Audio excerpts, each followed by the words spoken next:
ازيكم يا جماعة عاملين ايه؟ الفترة اللي فاتت طبعا كلنا شفنا تغيرات جامدة جدا في أسعار الدولار، وكسر حاجز ال50 جنيه. وده يعتبر بالنسبة لي حاجز نفسي.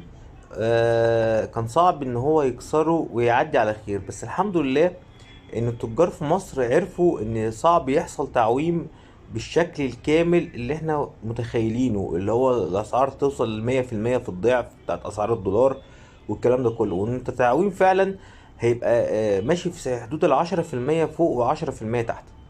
طيب ايه بقى توقعات الدولار الفترة اللي جاية؟ في كذا مؤسسة بتقول ان مصر الدولار هيبدأ يستعيد عافيته في 2025، وانا بصراحة مع الرأي ده. ليه؟ دلوقتي احنا لو لاحظنا الاحداث اللي حصلت في سوريا، دي احداث مش بالسهل. احنا اول مرة نشوف الامريكان بيتفقوا مع الروس، بيتفقوا مع الاتراك في صفقة داخل فيها الثلاث اطراف. الصفقة من الاخر كده اللي هي سوريا. روسيا ما اتدخلتش في الحاجات في الاحداث اللي حصلت في سوريا، مع انها كانت طبعا كانت بتدعم بشار الاسد، بس دلوقتي ما اتدخلتش خالص وسابت الموضوع يمشي، وسابت الثوار يخشوا الحكم، وبشار سافر روسيا طبعا زي ما احنا كلنا شفنا، والمواضيع وقفت على كده.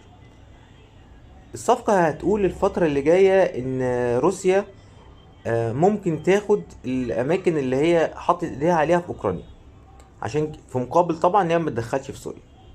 وتركيا زي ما هي بالقواعد بتاعتها بالاماكن اللي هي واخداها في سوريا.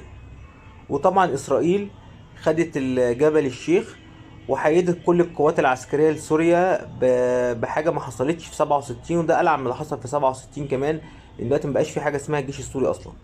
فده يعتبر وين وين سيتويشن بالنسبة لهم. دلوقتي إسرائيل هتعلن إن وقف إطلاق النار في غزة. الموضوع بتاع روسيا واوكرانيا خلاص هيوصلوا لاتفاق قريب في بداية 2025، وده المتوقع يعني، وده اللي اكتر من حد بيقوله. كل الكلام ده كله طبعا تمهيد لقدوم ترامب. طب ترامب بيعمل ايه كده؟ ترامب دي اخر فترة رئاسية ليه، وعايز يخش التاريخ اللي هو اللي نهض بالاقتصاد الامريكي. هو عنده دلوقتي معركة اقتصادية جامدة جدا مع الصين، عايز يفوق لها وعايز يركز فيها، مش عايز ان مواضيع الاحداث اللي بتحصل في العالم ده كله يأثر عليه. فعشان كده بتوقع مع بداية ترامب في 20 يناير، وعايز طبعا الموضوع ده كله يبقى على ايه، على حس بايدن، ان موضوع سوريا ده حصل في اخر عهد بايدن، هو ملوش دعوة بيه. فترامب يجي من الاخر كده يبقى هو اللي اول ما جه عمل وقف اطلاق النار، وعمل وعمل وعمل، والتاريخ يشهد له بحاجة زي كده. ده على الصعيد العالمي. عندنا احنا في مصر بقى، اول ما يحصل وقف اطلاق النار في قطاع غزة، واول ما الاحداث الجيوسياسيه اللي حوالينا دي تهدى، الملاحه في قناه السويس هترجع تاني بكامل قوتها. احنا بنتكلم في 6 مليار دولار راجعين. اسعار الذهب متوقع تنزل وتنخفض جامد جدا مع استقرار الوضع السياسي، وطبعا ارتفاع قوة الدولار، وده اللي خلى كمان سعر الدولار في مصر يعلى، ان الدولار اصلا الامريكي رفع قدام العملات كلها، فعشان كده سعر الدولار نفسه رفع مع بقية العملات. اول ما يحصل الكلام ده كله عندنا في المنطقه، والملاحه في قناه السويس ترجع تاني بالشغل الطبيعي بتاعها، الطروحات اللي احنا شايفينها الفتره اللي جايه اللي هتنزلها الحكومه، سواء شركه وطنيه او شركه صافي، الحاجات دي كلها طبعا سواء اتفاق داخلي او هتنزل في البورصه، او مثلا هتعرض البيع ليها لشريك محلي او شريك خارجي بالعمله الصعبه. ده طبعا هيدخل عمله قويه جدا لينا الفتره اللي جايه. كمان الديون اللي المفروض مصر تدفعها كان اكبر بلق او اكبر رقم فيها كان في 2024.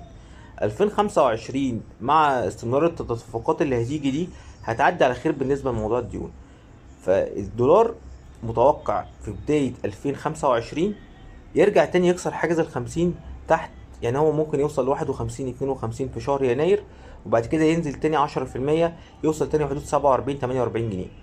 طب احنا دلوقتي رفعنا سعر الدولار ليه؟ واحد، في اموال ساخنه، هوت ماني، اذونات وحاجات المفروض كانت في شهر 12 وشهر واحد الدوله كانت منزلاها. الفلوس دي لو لو دلوقتي هم مثلا شارين الدولار، لو داخلين في الصفقات دي مثلا ب50 جنيه، واخدين الفايده بتاعتهم، لو الدولار ب49 او ب48 وجم يخرجوا، فرق العمله ده يخليهم ياخدوا دولارات اكتر، ده غير فرق الفايده اللي هم خدوها. فده برضو هيبقى مكسب مضاعف ليهم، فعشان كده سعر الدولار رفع شوية. طبعا ده بسبب الضغط على الدولار. فاللي حاصل ده انا شايف ان هو ما يخوفش.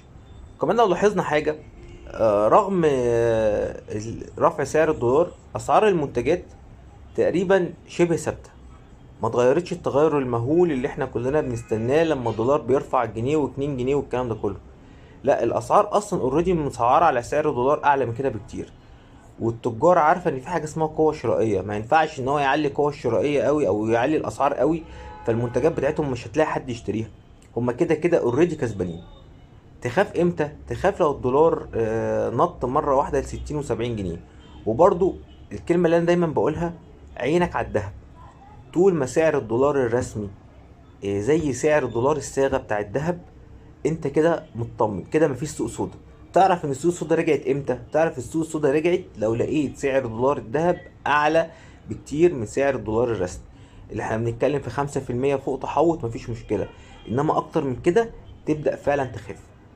الفترة اللي جاية ان شاء الله هيحصل فيها استقرار، وهيحصل فيها هدوء في العالم كله مش في مصر بس، والدنيا تبدأ تهدى. وطبعا ربنا يكون في عون اخواتنا في سوريا.